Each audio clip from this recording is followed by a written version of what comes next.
యేసుతో ప్రతిదినం ఆధ్యాత్మిక కార్యక్రమానికి ప్రేమతో హృదయపూర్వకముగా మిమ్మల్ని అందరినీ ఆహ్వానిస్తున్నాను. ఎలా ఉన్నారు? క్రమం తప్పకుండా ఈ వాగ్దానాలు వింటున్నారా? మీరు పెడుతున్న కామెంట్స్ నేను చూస్తున్నా.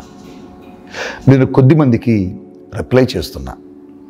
చాలామంది ప్రార్థన అవసరతలు తెలియజేస్తున్నారు. వారి కొరకు ప్రార్థిస్తున్నాం.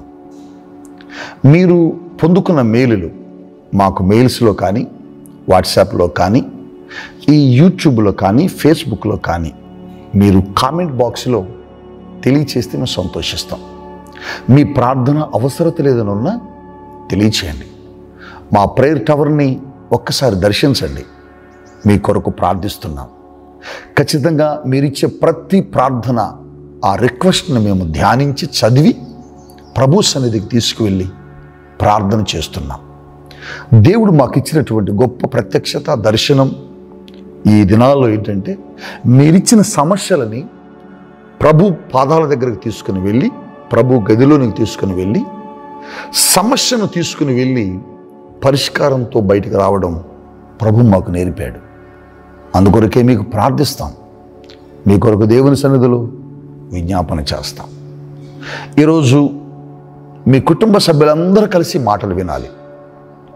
దేవుని యొక్క వాగ్దానం మీ జీవితంలో స్వతంత్రించుకున్నట్లుగా కనిపెట్టి ఈ వాగ్దానాన్ని వినాలని ప్రభు సేవకుడిగా మీకు తెలియచేస్తున్నాను. రండి, చాలా అద్భుతమైన వాగ్దానం పరిశుద్ధాత్మ దేవుడి సహాయముతో మీ మధ్యకు తీసుకొని వచ్చాను. నెహెమ్యా గ్రంథం 9వ అధ్యాయం, నెహెమ్యా గ్రంథము 9వ అధ్యాయం 31వ వచన భాగములో ఎంత అద్భుతమైన వాగ్దానం మనతో దేవుడు మాట్లాడుతున్నాడో చూద్దాం. ఈ మాట నెహెమ్యా మాట్లాడుతున్నటువంటి మాట. ఏమని మాట్లాడుతున్నాడు? నిజముగా నీవు కృపా కనికరములు గల దేవుడవై ఉన్నావు. హల్లెలూయా. మన దేవుడు ఎవరు? కృపా కనికరము గల దేవుడట. ఎంత మంచి దేవుడండి. అసలు ఈ పేరులోనే చాలా అద్భుతం ఉంది కదా. ఈ పేరులోనే ఎంత అద్భుతం ఉందో చూడండి. ఆయన పేరు, ఆయన ఏమని పిలుస్తున్నాడు భక్తుడంటే, నువ్వు నిజముగా కృపా కనికరము కలిగిన దేవుడివి. ఎంత కనికరం కలిగిన దేవుడో యేసు ప్రభు, ఎంత కృప కలిగిన దేవుడో యేసు ప్రభు, ఎంత ప్రేమ కలిగిన దేవుడో యేసు ప్రభు. ఎందుకు ఈ మాట నెహెమ్యా ఆ స్థలములో మాట్లాడుతూ రాస్తున్నాడంటే, దేవుని ప్రేమను, దేవుని కృపను, దేవుని కనికరమును, దేవుని దీర్ఘశాంతమును, దేవుని దయను, దేవుని జాలిని, దేవుడికి ఉన్నటువంటి స్వభావాన్ని ఆ స్థలములో అద్భుతంగా వివరిస్తున్నాడు భక్తుడు నెహెమ్యా. ఇశ్రాయేలీయుల ప్రజలు 40 సంవత్సరాలట అరణ్యములో నడుస్తున్నప్పుడు దేవునిని భయంకరంగా విసిగించారట. ఎంత విసిగించారంటే, ఐగుప్తు నుంచి విడిపించి తీసుకొచ్చినటువంటి దేవుణ్ణే సాక్షాత్తు, నువ్వు కాదు మమ్మల్ని విడిపించింది, మేము మళ్ళా వెనక్కి వెళ్ళిపోతాం, మాకు అసలు ఈ దేశమే వద్దు, మాకు ఈ ప్రయాణమే వద్దు, మాకు ఆ వాగ్దాన దేశం వద్దు, ఏమొద్దు, మమ్మల్ని వెనక్కి పంపించు అని దేవుని మీద వారు తిరుగుబాటు చేశారట. దేవుని సేవకుడి మీద కక్షగట్టి మాట్లాడారట. దేవుణ్ణే విసిగించారట. దేవుని శోధించారట అరణ్యంలో. వారికి ఏం చేశాడు తెలుసా? సముద్రం అడ్డొస్తే చీల్చేశాడండి. ఆకలి అవుతుంది అంటే మన్నాను పంపి భోజనం ఇచ్చాడు. దాహం అవుతున్నాయంటే తానే ఒక బండగా మారి ఆ బండను కొట్టించుకొని ఆ బండ నుండి నీళ్ళనిచ్చాడు. ఓ స్థలములో నీరు తాగడానికి వెళితే చేదైపోతే ఆ చేదైన నీటిని అద్భుతంగా మధురంగా మార్చాడండి. వారు ప్రయాణిస్తున్నప్పుడు ఎరుకో గోడలు అడ్డొస్తే కూల్చివేశాడు. ఇలా చెప్పుకుంటూ పోతే ఈ 40 సంవత్సరాల్లో దేవుడు చేసిన కార్యాలు కోకొలలు. ఇన్ని అద్భుతాలు చేస్తే, ఇన్ని ఆశ్చర్యమైన కార్యాలు చేస్తే దేవుణ్ణి విసికించి, నువ్వు అసలు మాకు దేవుడివే కాదు పో అన్నారు. మనమైతే ఏం చేస్తాం? ఇప్పుడు ఒక 1000 రూపాయలు ఇచ్చావనుకో, నువ్వు ఆ 1000 రూపాయలు పొందుకున్న వ్యక్తి తిరిగి నీకు మరలా ఎప్పుడైనా ఇస్తానులేని తీసుకొని ఇవ్వకుండా 1 సంవత్సరానికి 2 సంవత్సరాల దాకా నీతో మాట్లాడకుండా ఉన్నప్పుడు నువ్వు వెళ్ళి అడిగినప్పుడు నా 1000 రూపాయలు ఎక్కడున్నాయి, ఇస్తాను, ఇవ్వలేదేంటి, నీకు అప్పుడప్పుడు కష్టం వస్తే ఇచ్చాను, బాధలో ఉంటే ఇచ్చాను, నువ్వేదో దుఃఖంతో ఉన్నావంటే ఇచ్చాను, నువ్వు బాధలో ఉన్నావని ప్రేమించిస్తే నువ్వు ఇలా ఇవ్వకుండా నువ్వు మానివేయటం ఇది పద్ధతేనా అని కనుక నువ్వు అడిగితే, ఈ రోజుల్లో మనకు తిరిగి వచ్చే ఆన్సర్ ఏంటంటే, ఇచ్చినవులే పెద్ద 1000 రూపాయలు, అసలు కూడా ఇవ్వమన్నాడు, నువ్వు ఇవ్వకపోతే మాకు తెలియదా, అసలు నేను ఇవ్వను, అసలు నువ్వు నాకు ఇవ్వలే, పో, నువ్వేం చేసుకుంటా చేసుకోపో, అసలు నువ్వు నాకు చేసింది ఏంటి పో అని ఇష్టానుసారంగా మాట్లాడే వ్యక్తులు ఈ దినాలు ఎక్కువ ఉన్నారు. మేలు పొందుకొని మేలును మర్చిపోయేవారు, ఉపకారమును పొందుకొని తిరిగి మరలా వారికి అపకారం చేసే వ్యక్తులు ఈ దినాల్లో ఎక్కువ ఉన్నారు. అటువంటి వారిని చూసినప్పుడు మనకేమనిపించింది అంటే కోపం వచ్చేస్తుంది, కొట్టాలనిపిస్తుంది, అసలు మీద పడి కొట్టాలనిపిస్తుంది, మనం కొట్టేస్తాం కూడా. కానీ దేవుడట అన్ని సంవత్సరాలు వారు ఆయన్ని విసిగించిన, అన్ని సంవత్సరాలు తిరిగి ఆయన్ని గాయపరిచిన, అన్ని సంవత్సరాల్లో ఆయన్ని దుఃఖపరిచిన ఆయన వారిని విడిచిపెట్టలేదటండి. అది ఇక్కడ నెహెమ్యా మాట్లాడుతున్న మాట. ఎందుకు విడవలేదంటే, నీవు కృపా కనికరము కలిగిన దేవుడు అయ్యా, నీవు కనికరమైన దేవుడు అయ్యా, నువ్వు కనికర సంపూర్ణుడు అయ్యా, నువ్వు కనికరించే దేవుడు అయ్యా. బా బా నిజం నాన్న, ఆయన కృపా కనికరము కలిగిన దేవుడు కనుక నువ్వు నేను బ్రతికిపోయావు. లేకపోతే దేవుని సన్నిధిలో నువ్వు ఎన్నిసార్లు జారిపోయావు, నువ్వెన్నిసార్లు తొలగిపోయావు, దేవుని ఇంటిలో నుంచి నువ్వెన్నిసార్లు బయటకు వెళ్ళిపోయావు, దేవుని సన్నిధిలో నువ్వెన్నిసార్లు విడిచిపెట్టి వెళ్ళి పాపం చేశావు. ఆయనను దేవుడు నిన్ను ప్రేమిస్తూనే ఉన్నాడు, ఆయనను దేవుడు నిన్ను ఇష్టపడుతూనే ఉన్నాడు. అదే అంటున్నాడు నెహెమ్యా, అయ్యా వారిని ఎన్నిసార్లు విసిగించినా, ఎన్నిసార్లు నిన్ను మర్చిపోయినా, ఆ మేఘములో ఉండే నువ్వు వారు నడిపావు, కానీ ఆ మేఘములో నుంచి నువ్వు పోలే. బా ఏం గొప్ప దేవుడు అండి!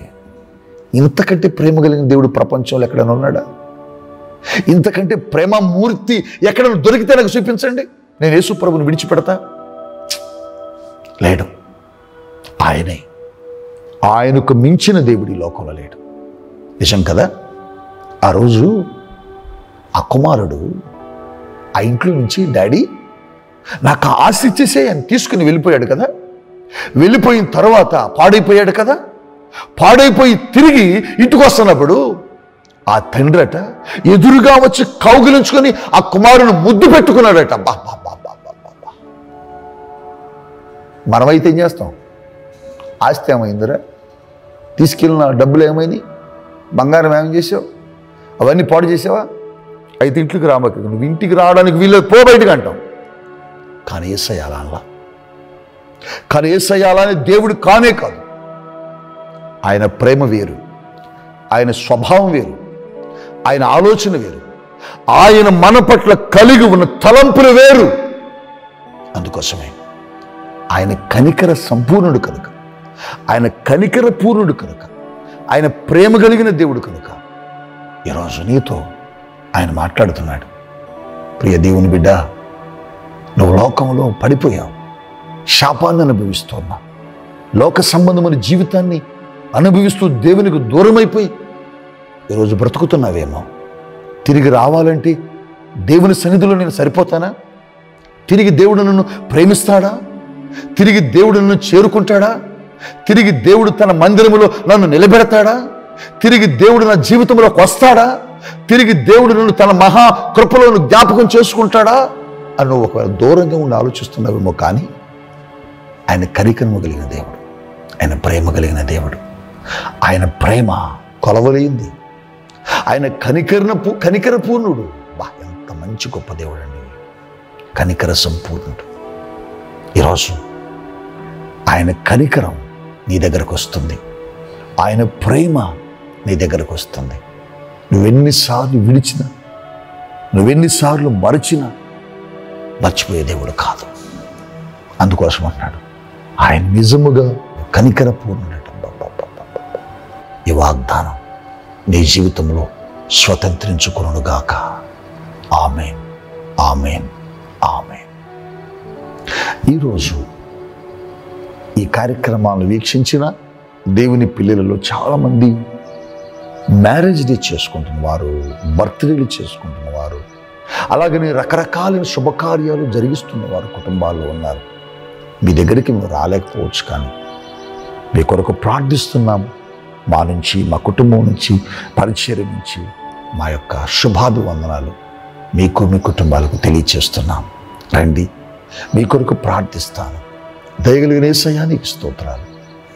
ఎంత కృపగలిగిన దేవుడు అయ్యా, నీవు కృపాపూర్ణుడు అయ్యా, నువ్వు కనికర సంపూర్ణుడు అయ్యా, నీవు ప్రేమ కలిగిన దేవుడు అయ్యా. నీ కృపకు పరిమితి లేదయ్యా, నీ కృపకు హద్దులు లేవయ్యా, నీ ప్రేమకు సరిహద్దులు లేని దేవుడు అయ్యా. నిజమే, ఇశ్రాయేలీయులు నిన్ను ఎంత విసిగించినా నువ్వు వారిని విడిచిపెట్టలేదని నెహెమ్యా తన యొక్క మాటలలో తెలియచేస్తున్నాడు. నిజమే, నువ్వు నిజముగా కృపా కనికరము కలిగిన దేవుడు అంటున్నాడు. నిజమే నాయన, నువ్వు కృప కలిగిన వాడివి, నువ్వు కనికర సంపూర్ణుడివి. నీకు స్తోత్రాలు. ఎంతమంది బిడ్డలో ఈ రోజున నాయన పాపంలో పడిపోయామని, శాపంలో ఉన్నామని, తిరిగి మేము వెళితే ప్రభువు మమ్మల్ని చేర్చుకోడేమోనని మందిరానికి బయట ఉండిపోయారు, నీ సన్నిధికి బయట ఉండిపోతున్నారు, నీ రాజ్యానికి బయట ఉండిపోతున్నారు, నీ కృపను పొందుకోలేక దూరంగా ఉన్నారు. ఈరోజు వారి కొరకు ఇస్తున్న పిలుపు, ఆ తప్పిపోయిన కుమారుణ్ణి ప్రేమతో, కనికరముతో, నాయన కృపతో కౌగిలించుకుని నీ ఇంట్లోకి చేర్చుకున్న గొప్ప దేవుడివి కదా. ఈ రోజున బయట నిలబడి నీ సన్నిధికి దూరంగా ఉన్నటువంటి వ్యక్తులను కూడా నీ పరలోక రాజ్యంలో చేర్చుకోమని, నీ దీవెనలతో వారిని నింపమని యేసు నామములో ప్రార్థించి దీవిస్తున్నాను తండ్రి. Amen, amen, amen. May God bless you. Have a nice day.